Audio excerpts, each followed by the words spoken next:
নমস্কার বন্ধুরা, দীপালিস কিচেনে আপনাদের সকলকে স্বাগত জানাচ্ছি। আজকে আমি ঢ্যাঁড়স আর আলু দিয়ে খুবই সুস্বাদু একটি রেসিপি আপনাদের সাথে শেয়ার করেছি। ভিডিওটি শেষ পর্যন্ত দেখার অনুরোধ রইল। আশা করছি আজকের রেসিপি আপনাদের ভীষণ ভালো লাগবে। তো রান্নাটি করব, তার জন্য এখানে ঢ্যাঁড়স ভালো করে ধুয়ে ছোট ছোট টুকরো করে কেটে নিয়েছি, আর এখানে দুটো ছোট সাইজের আলু কুচি কুচি করে কেটে নিয়েছি। তো এই দিয়েই কিন্তু আজকের রেসিপিটি তৈরি হয়ে যাবে।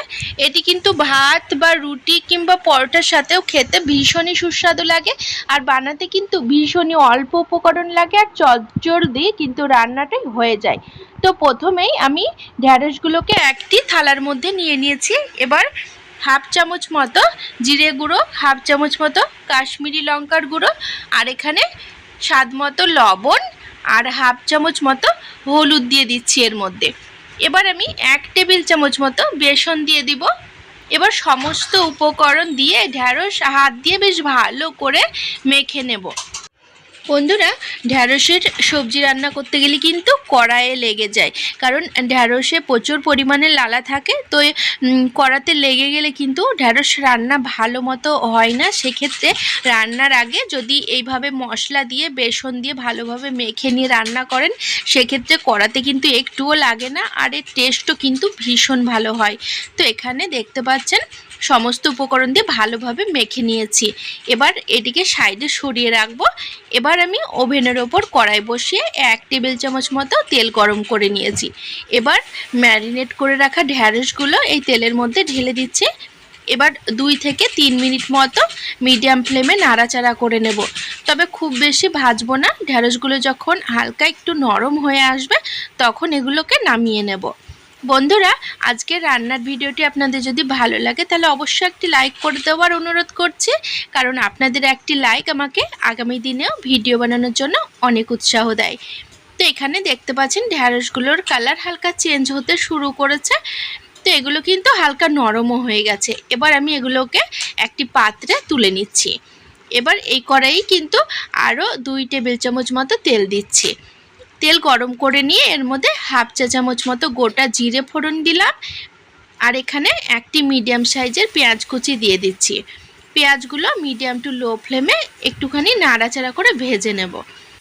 বন্ধুরা, রেসিপিটি কেমন লাগলো সেটি অবশ্যই কমেন্ট বক্সে জানাবেন, আর আপনারা ভিডিওটি কে কোথা থেকে দেখছেন সেটিও অবশ্যই জানাবেন।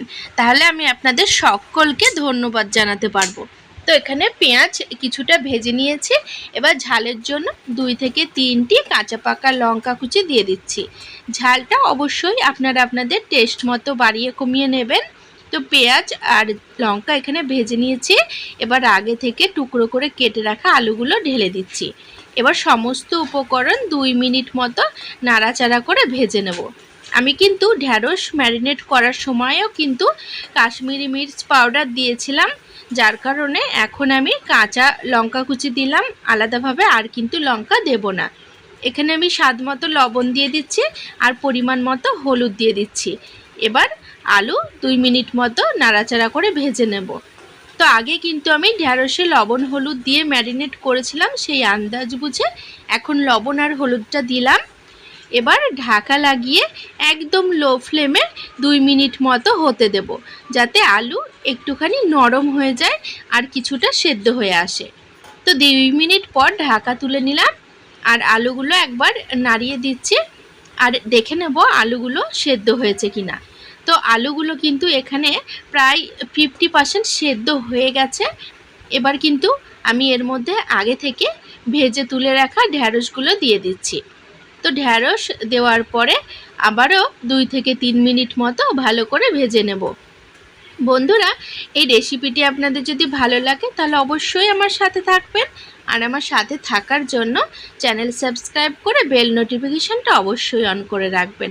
তাতে আমি আগামী দিনে যখনই নতুন ভিডিওর আপলোড দেবো, তার নোটিফিকেশান আপনারা সবার আগে পেয়ে যাবেন, আর ভিডিওগুলো কিন্তু সবার আগে দেখতে পাবেন। তো এখানে 2 মিনিট মতো নাড়াচাড়া করে ভেজে নিয়েছি। এবার আমি এর মধ্যে 1 টেবিল চামচ পোস্ত দিয়ে দিচ্ছি। তো পোস্ত দেওয়ার কারণে কিন্তু এই রেসিপিটা ভীষণই মুচমুচে হয় আর খেতেও কিন্তু খুবই ভালো লাগে।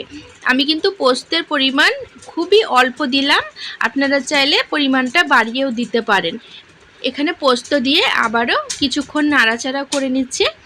বন্ধুরা, রেসিপিটি খুবই সুস্বাদু হয় আর খুবই অল্প উপকরণ দিয়ে রান্না হয়ে যায়, দেখতেই পেলেন। এবার আমি স্বাদের জন্য হাফ চা চামচ মতো চিনি দিয়ে দিচ্ছি। তো এই অল্প পরিমাণে চিনি দিলাম, এতে কিন্তু রেসিপিটা মিষ্টি হবে না, কিন্তু স্বাদ ভীষণই ভালো লাগবে। এবার নাড়াচাড়া করে এগুলো বেশ ভাজা ভাজা করে নামিয়ে নেব। আমরা আলু বা ঢ্যাঁড়স যেভাবে ভাজি ঠিক সেইভাবে ভাজা করে নিতে হবে। তো এখানে দেখতে পাচ্ছেন কালার সম্পূর্ণ চেঞ্জ হয়ে গেছে আর রেসিপিটি একদম ভাজা হয়ে গেছে। এবার আমি এটিকে একটি প্লেটে তুলে নেব। তো এইভাবে ঢ্যাঁড়সের সবজি রান্না করে বাড়ির সকলকে খাওয়ান, দেখবেন যারা ঢ্যাঁড়স খেতে পছন্দ করেন না তারাও কিন্তু এই রেসিপিটা চেয়ে চেয়ে খাবে। একদিন হলেও বাড়িতে ট্রাই করে দেখুন, আশা করছি ছোট বড় সকলের খুব পছন্দ হবে।